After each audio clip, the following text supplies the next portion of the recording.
আজকে দেখাবো কিভাবে ফটোশপের মাধ্যমে পাসপোর্ট সাইজ ছবি তৈরি করতে হয়। ধরেন এই যে একটা পিকচার দেখছেন, আমি এটাকে পাসপোর্ট সাইজের ছবি বানাবো। তো এটার ব্যাকগ্রাউন্ড কীভাবে রিমুভ করতে হয় এটাও দেখাবো। আর যাদের ফটোশপ নাই তারা আমাদের চ্যানেলের সাথে থাকেন, তাদের জন্য একটা টিউটোরিয়াল আমি খুব শীঘ্রই আনবো, কীভাবে মোবাইল দিয়ে আপনারা পাসপোর্ট সাইজের ছবি তৈরি করবেন। তো আজকে দেখাই ফটোশপ দিয়ে কিভাবে করতে হয়। তো ধরেন এটা আমার ইমেজ, তো আপনারা আপনাদের যে ইমেজ আছে মোবাইল দিয়ে তুলেন বা যেভাবেই তুলেন সেটাকে আপনার ডেস্কটপে আনবেন। এবার ফটোশপে আনবেন, ফটোশপের যে কোনো ভার্সন হোক নিয়ম একই, ঘুরে ফিরে একই আর কি। একটা টিউটোরিয়াল দেখলে এই সবগুলো দিয়ে করা সম্ভব, কারণ টুলসগুলো প্রায় একই রকম। তো এই ছবিটাকে আমরা যেটা করব, আমরা ফার্স্টে একটু ক্রপ করে নেই, কারণ পাসপোর্ট সাইজের ছবি আমরা পুরোটাই রাখবো না। এটা তো ধরেন আমরা জাস্ট তুললাম, তোলার পরে এরকম হলো, তারপর আমরা ক্রপ করে আমরা ক্রপ যেভাবে করবো, আমরা মাউসের রাইট বাটনে ক্লিক করে এবার টান দিতে থাকবো। টান দিয়ে আমার যেটুকু মনে হয় যে না পারফেক্টলি ঠিক আছে, আমরা ওইটুকু নিয়ে নেব। ধরেন আমি এখান থেকে ক্রপ করি, এই যে ইমেজে যাওয়ার পর ক্রপে ক্লিক করব। তো মনে হচ্ছে এই সাইডে একটু বেশি হয়েছে, তো আমি এখান থেকে একটু কমায় দিই। তো এখন আমি আবার ক্রপ করি। তো এখন আমার কাছে মনে হলো যে ঠিক আছে, ঠিক মনে না হয় আপনারা আপনাদের কম বেশি করে ক্রপ করে নেবেন। এরপর আমি যেটা করব, ধরুন আমার ব্যাকগ্রাউন্ডে নীল দরকার বা একবারে ধবধবে সাদা দরকার বা লাল দরকার। তো এর জন্য আমি যেটা করব, এখানে যে ম্যাজিক টুল, এই যে এই টুলসটা, তো এই ম্যাজিক টুলটার উপরে ক্লিক করব। ক্লিক করার পরে আমি এখানে এসে একটা ক্লিক করি। তো ক্লিক করলে দেখেন আমাদের ব্যাকগ্রাউন্ডটা অটোমেটিক সিলেক্ট করে নিয়েছে। তো এখন আমরা যেটা করব, তো ব্যাকগ্রাউন্ডের কালার চেঞ্জ করার জন্য দেখেন আমাদের এইখানে আমাদের যে কালারটা আছে এটাই মূলত ব্যাকগ্রাউন্ডে চলে আসবে অটো। এখন যেহেতু এখানে নীল আছে, আপনারা চাইলে এখান থেকে এটার উপরে ক্লিক করার পরে দেখেন এখানে লাল বা যে কোনো কালার এখানে দিতে পারবেন, যেটা পছন্দ। যদি হলুদ আমাদের প্রয়োজন হয় বা পছন্দ হয় বা দিতে চাই, তো হলুদের উপরে ক্লিক করার পরে আমরা এখানে ওকে দিয়ে দেবো। তো এখানে দেখেন হলুদ হয়ে গেছে। তো আমি এখন ব্যাকগ্রাউন্ড চেঞ্জ করলে অটোমেটিক এখানে হলুদ চলে আসবে, যেমন আমি দেখাই। তো এখন আমরা যেটা করব, এটা সিলেক্ট করা আছে, ব্যাকগ্রাউন্ড কালারও এখানে সিলেক্ট করা আছে। এখন আমরা জাস্ট আমাদের কিবোর্ডে যে ডিলেট বাটন আছে, আমরা ওইখানে জাস্ট ডিলেট বাটনে একটা ক্লিক করব। দেখেন অটোমেটিক ব্যাকগ্রাউন্ড চেঞ্জ হয়ে হলুদ হয়ে গেছে। আবার আমরা যদি এখানে নীল কালারটা চাই, সেক্ষেত্রে ধরেন এই যে নীলের উপরে ক্লিক করলাম, এরপরে যে ওকে দিলাম, এখানে দেখেন নীল হয়েছে। মানে এখানে কালারটা দিলে আসলেই মনে করবেন যে ব্যাকগ্রাউন্ডের কালারের জন্য প্রস্তুত আছে। তো এখন আমরা আবার ডিলিট বাটনে ক্লিক করি। তো দেখেন এটা আবার ব্যাকগ্রাউন্ড ডিলিট হয়ে নীল হয়ে গেছে। তো এইভাবে মূলত ব্যাকগ্রাউন্ড চেঞ্জ করতে। এখন ধরেন একটা জিনিস আমি দেখাই, যেটা হচ্ছে আমি এই যে সিলেক্ট করা আছে এটা আমাদেরকে ক্যান্সেল করতে হবে। এর জন্য কন্ট্রোল প্রেস করে ডি বাটনে ক্লিক করব। তো আমাদের সিলেক্ট চলে গেছে। তো এখন আমরা একটু বড় করি, দেখি সব ঠিক আছে কিনা। তো বড় করার পরে দেখেন আমরা দেখতে পাচ্ছি এখানে যে চুলের এখানে একটু সাদা সাদা ভাব রয়ে গেছে, যেটা পিকচারটাকে দেখতে খারাপ লাগছে। তো এগুলাকে আমাদের ঠিক করতে হবে। আমাদের পুরো ব্যাকগ্রাউন্ড কিন্তু ঠিক আছে, শুধু এখানে একটু সমস্যা। তো এই জন্য যেটা করব, আমরা এই যে এখানে আসবো, দেখেন এই যে ক্লোন টুল নামে যে এই টুলসটা আপনি দেখে নেন। তো এই টুলসে ক্লিক করব। এটার মধ্যে ক্লিক করার পরে আমাদের দেখেন একটা এই যে বৃত্তাকার একটা আসছে। তো এইটা দিয়ে আমাদের মূলত এগুলোকে ঠিক করতে হবে। এই দেখেন এই বৃত্তাকার এই ব্রাশের যে সাইজ, আমাদের কাছে যদি মনে হয় যে ব্রাশটা ছোট বা বড় করতে হবে, সেক্ষেত্রে সাইজ আসবে। আসার পরে আমরা চাইলে এই যে এটা কম বেশি করতে পারি। যখন আমরা এখন বড় করলে দেখেন কত বড় হয়েছে। আবার যদি আমরা কম করি, যেমন আমরা একটু আগে 10 ছিল, আমি এখানে 10ই রাখছি, এখন দেখেন ছোট আছে।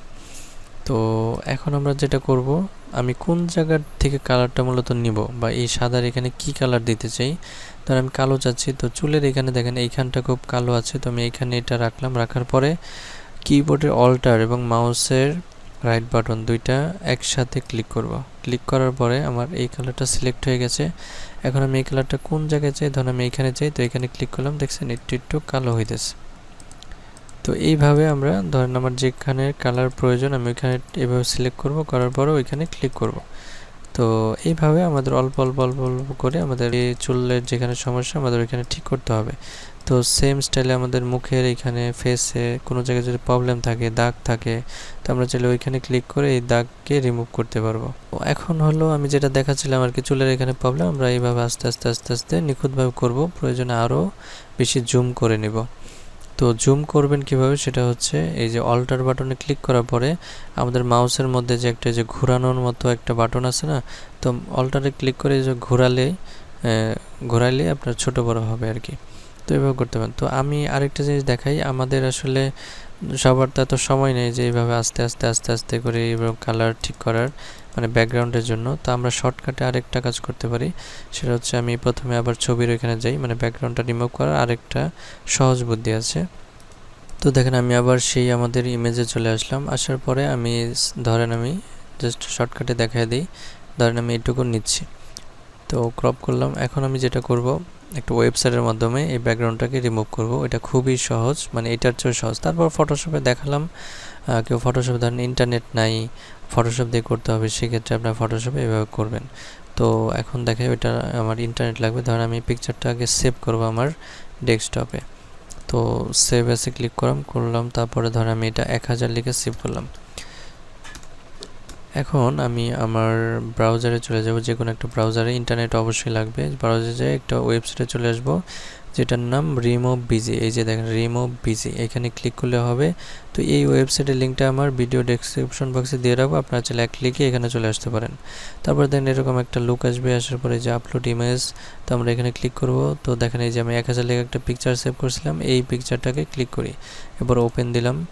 তো ওপেন দেওয়ার পরে আমরা একটু ওয়েট করব, এটাকে এখানে আপলোড নেবে। তো দেখেন আমাদের পিকচার আপলোড হয়ে গেছে, এবং অটোমেটিক পিছনের যে একটা সাদা সাদা ভাব ছিল, মানে ঘোলাটে একটা সাদা কালার ছিল, এটা কিন্তু অটোমেটিক চলে গেছে, মানে ব্যাকগ্রাউন্ড অলরেডি হয়ে গেছে। তো এখন আমরা চাইতেছি ব্যাকগ্রাউন্ডে অন্য একটা কালার দিতে। তো আমরা এখানে এই যে অ্যাড ব্যাকগ্রাউন্ডে যাওয়ার পরে যে আমরা এখানে কালারে সিলেক্ট করব। তো কালার সিলেক্ট করার পরে দেখেন এখানে অনেক কালার আছে।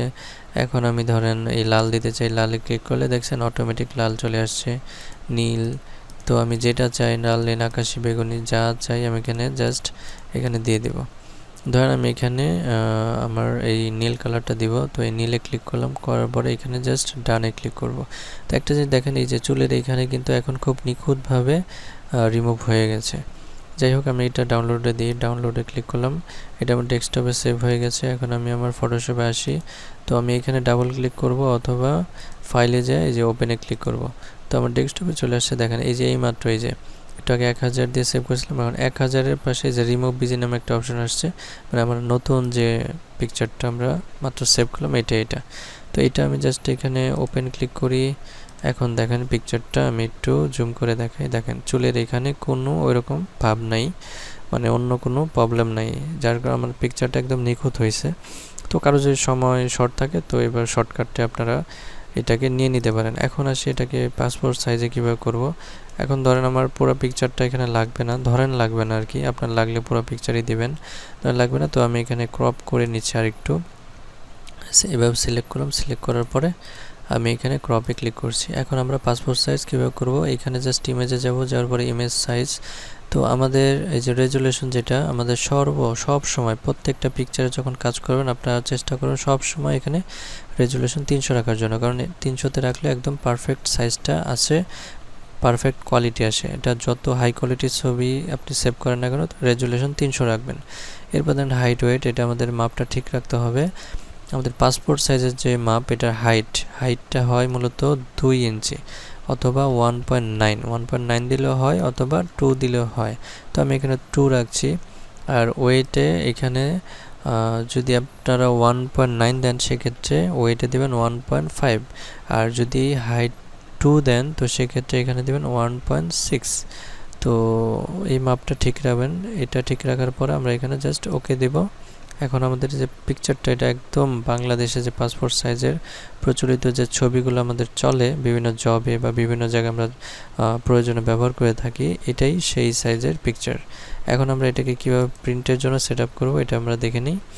তো আমি একটা নতুন একটা পেজ নিচ্ছি, এর জন্য Ctrl+N এ ক্লিক করব। Ctrl+N ক্লিক করলে দেখেন আমাদের নতুন একটা কেমন পিকচার চাইতেছে এটা নিতে বলতেছে, যে পেজের যে সাইজটা, এই যে এখানে আমরা ক্লিক করব। ক্লিক করার পরে এটা আমাদের পেজ সাইজ আমরা A4, আমাদের নর্মালি বাজারে যে পেজগুলো পাওয়া যায় এটা A4ই হয়, তো আমি এটা এই A4 দিয়ে দিচ্ছি। এরপর দেখেন এই যে মোড, আমরা যদি এই পিকচারটা আমরা সেভ করে মোবাইলে রাখতে চাই, সেক্ষেত্রে যে RGB কালার এটাকে দিব। আর যদি আমরা প্রিন্ট করতে চাই তাহলে যে CMYK কালার এইটা ট্রাই করব বেশি পিকচারের ক্ষেত্রে। আর যদি আমরা ল্যাব প্রিন্ট করতে চাই তাহলে ল্যাব কালার দিব। তো আমরা নর্মালি প্রিন্টার দিয়ে যদি এটা প্রিন্ট করি সেক্ষেত্রে CMYK কালার এইটা সিলেক্ট করব। করার পরে তো এইভাবে এটা সিলেক্ট করলে যেটা হয় আপনার একবারে প্রপার কালারটা প্রিন্ট হবে, মানে প্রিন্ট কোয়ালিটিটা ভালো আসবে। নর্মাল প্রিন্টের জন্য এটা, আর ল্যাব প্রিন্টের জন্য এই যে ল্যাব কালারে দিব। আর যদি সেভ রাখতে চাই সেক্ষেত্রে যে RGB কালারটা ঠিক আছে। তো আমরা সাধারণ প্রিন্টার দিয়ে এটাকে প্রিন্ট করবো, এর জন্য CMYK কালার দিলাম, A4 সাইজ দিলাম, এরপর ওকে দিলাম। তো দেওয়ার পরে আমাদের এই যে পেজ সাইজটা হয়ে গেছে। এখন আমাদের এই যে আমরা নতুন পাসপোর্ট সাইজ করলাম এই পিকচারটা এখানে আনবো, এর জন্য এটাকে সিলেক্ট করতে হবে। তো এটা আমি যেটা করব, পিকচারে তো আমি আসছি, এখন এটাকে এই যে মুভ টুলে আসবো। মুভ টুলে আসলে দেখেন পুরোটা সিলেক্ট হয়ে গেছে। আমি এটাকে জাস্ট টান দিয়ে ধরে এনে এখানে ছেড়ে দিলাম মাউস দিয়ে। তো মাউস দিয়ে আমরা এটাকে ধরবো, রাইট বাটনটি ক্লিক করে ধরে রাখবো, এরপরে মাউসকে ধরে এনে আমার এই পেজের উপরে ছেড়ে দেবো। দেখেন হয়ে গেছে। তো এখন আসি এটাকে কিভাবে সেট আপ করবো। আমরা প্রিন্টের ক্ষেত্রে আমরা এক লাইনে দেখা যায় 4 থেকে 5টা পিকচার দিয়ে থাকি। তো আমি এখানে 4টা দিয়ে দেখাচ্ছি। যেমন আমি পিকচারটাকে এখানে রাখলাম, রাখার পরে আমি শিফট এবং অল্টার বাটন একসাথে ক্লিক করব। করার পরে মাউসের রাইট বাটন ক্লিক করব। আবার বলছি শিফট এবং অল্টার বাটন একসাথে ক্লিক করে রাখবো। এরপরে এই মাউসের রাইট বাটন ক্লিক করব, ক্লিক করে আস্তে করে টান দিব। দেখেন দিলে পিকচারটা অটোমেটিক আরেকটা হয়ে গেছে। এরপর আবার শিফট অল্টার বাটন ক্লিক করাই থাকবে, শুধু মাউসের রাইট বাটনটা ছেড়ে দেব, তাহলে দ্বিতীয় রয়েছে। আবারও মাউসের রাইট বাটন ক্লিক করব, আবারও টান দিব, আবারও ছেড়ে দেব, এইভাবে আবারও টানবো, আবারও ছেড়ে দেব। তো আমাদের এক লাইনে 4টা হয়ে গেছে। এখন আমরা এই 4টাকে সিলেক্ট করি। আবার সিলেক্ট করার জন্য কন্ট্রোল এরপরে বাটনে ক্লিক করব, কন্ট্রোল দেখেন আরেকটা এই যে দেখছেন ডাবল সিলেক্ট হয়েছে, আবারও দিব। তো এই যে আরেকটা সিলেক্ট হয়েছে, আবারও দিব। এই যে এখন 4টা কিন্তু সিলেক্ট হয়ে গেছে।